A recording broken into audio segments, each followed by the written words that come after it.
भीमराव अंबेडकर जी के पौत्र श्री आनंद राज अंबेडकर ने बनाया है रिपब्लिकन सेना पार्टी। इस पार्टी का गठन लगभग 1.5 साल पहले किया गया था, जिसका हेड ऑफिस महाराष्ट्र में बनाया गया है। धीरे धीरे रिपब्लिकन सेना एक बड़ी राजनीतिक पार्टी के रूप में उभर कर सामने आ रही है। पार्टी ने आने वाले दिल्ली नगर निगम चुनाव में अपना परचम लहराने के लिए अभी से कमर कसना शुरू कर दिया है। साथ ही साथ इस पार्टी ने महाराष्ट्र, उत्तर प्रदेश, राजस्थान, तमिलनाडु, कर्नाटका में भी अपना पैर बढ़ाना शुरू कर दिया है और इन राज्यों में होने वाले चुनाव में अपने उम्मीदवार उतारने की तैयारी में लग गए हैं।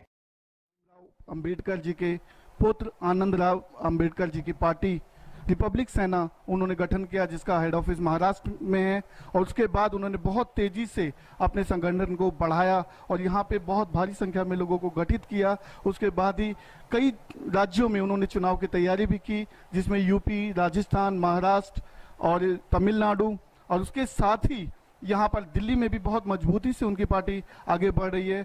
और यहाँ पर दिल्ली प्रदेश के अध्यक्ष राकेश प्रजापति जी हैं, आइए हम उनसे बात करते हैं। कांग्रेस में थे, कांग्रेस से इस पार्टी में आने का क्या कारण था?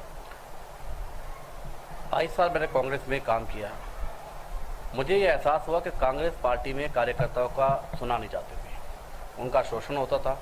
विधायक और एमपी अपने से आगे लोगों को जाने नहीं देते थे, अपने बच्चों को ज़्यादा तजर्बा देते थे। उसके तुरंत बाद माननीय आनंद राज अंबेडकर साहब से मुलाकात हुई। बाबा साहब के विचारों को पूरा हिंदुस्तान मानता है, पूरा संसार मानता है।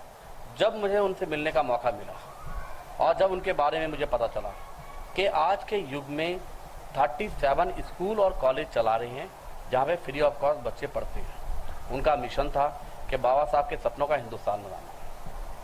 मैं माननीय आनंद राज अंबेडकर साहब से बहुत प्रभावित हुआ और मुझे उन्हें काम करने का मौका मिला। और सबसे बड़ी वाली बात है, मेरे जैसे साधारण से आदमी जो 40 गज के फ्लैट में रहता है, जे कॉलोनी में रहता है, उन्होंने पूरी दिल्ली स्टेट की बागडोर मेरे हाथ में दे दी। तो मुझे लगा ये वाकई में कुछ करना चाहते हैं और मैं दिलो जान से उनके साथ लग गया। आज जो दिल्ली सरकार है, उनके काम हैं, जैसे कि अभी रिसेंटली उन्होंने ऑड इवन शुरू किया। आज 30 तारीख है और ऑड इवन के लेकर आज अंतिम दिन है। इसको लेकर क्या लगता है, कितना कामयाब रहा इनका ये फॉर्म? मेरा सभी मीडिया भाइयों से ये निवेदन है कि एक बार अपने दिल से वाकई में सोच के देखें, क्या दिल्ली की ट्रांसपोर्ट व्यवस्था में ऑड इवन का कोई स्थान है? क्या ऑड इवन आने से सड़कों का ट्रैफिक कम हो जाएगा, पॉल्यूशन कम हो जाएगा? कतई नहीं होगा। कारण क्या है?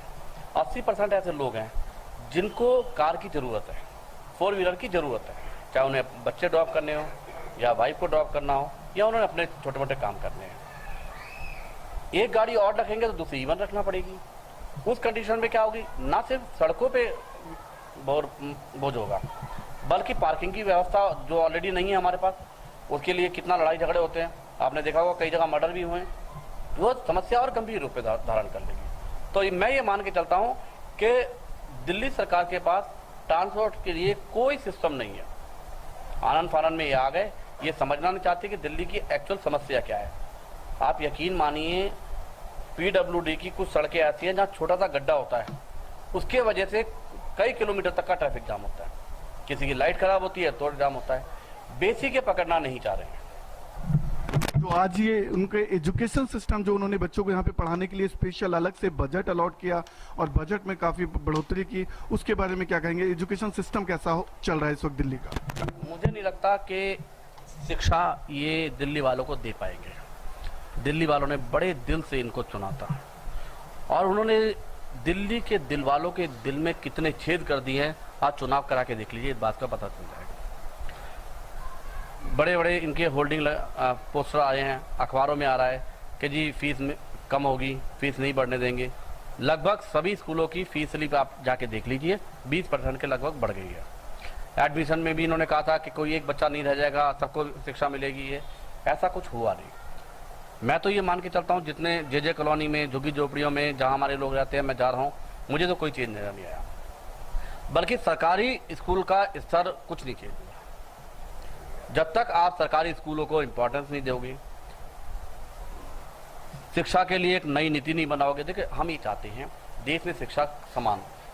जब तक शिक्षा पे ही आप दोहरी नीति अपनाओगे, जो समाजदार लोग हैं, या मैं कहना नहीं चाहता दूसरे लोग हैं जो 15% लोग हैं, उनके बच्चे अच्छे स्कूलों में पढ़ेंगे।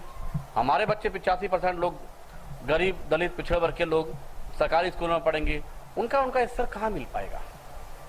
तो शिक्षा तो कम से कम समान होना चाहिए। मतलब बच्चा पैदा होने के बाद ही इस देश में ये मान के चलिए कि दोहरा व्यवहार शुरू हो जाता है। और ऐसी मैं स्वास्थ्य सुविधाओं के लिए कहता हूँ कि एक बच्चा जब बीमार होता है तो वो 5 स्टार होटल में जाता है, इतने बड़े बड़े हॉस्पिटल हैं।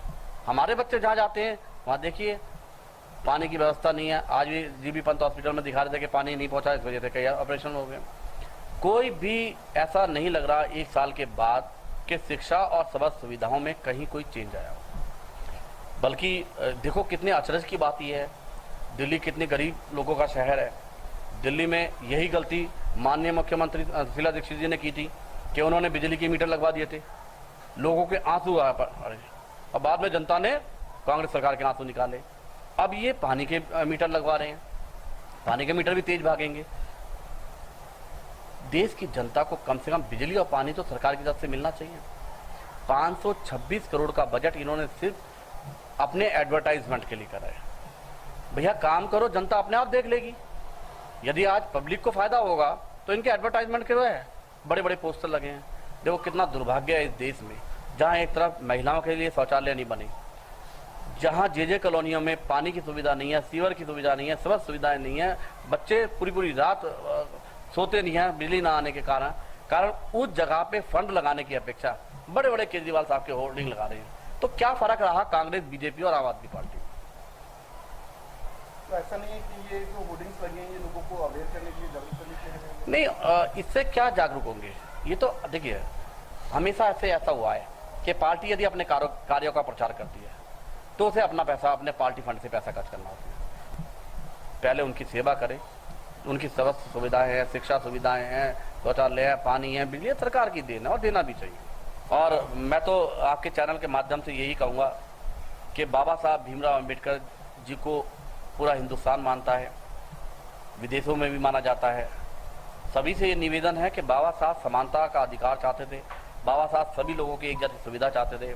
बाबा साहब इस बात के लिए सख्त खिलाफ थे कि किस घर में जन्म हुआ इस बात से कोई फर्क नहीं पड़ता, परंतु सभी को मौका मिलना चाहिए।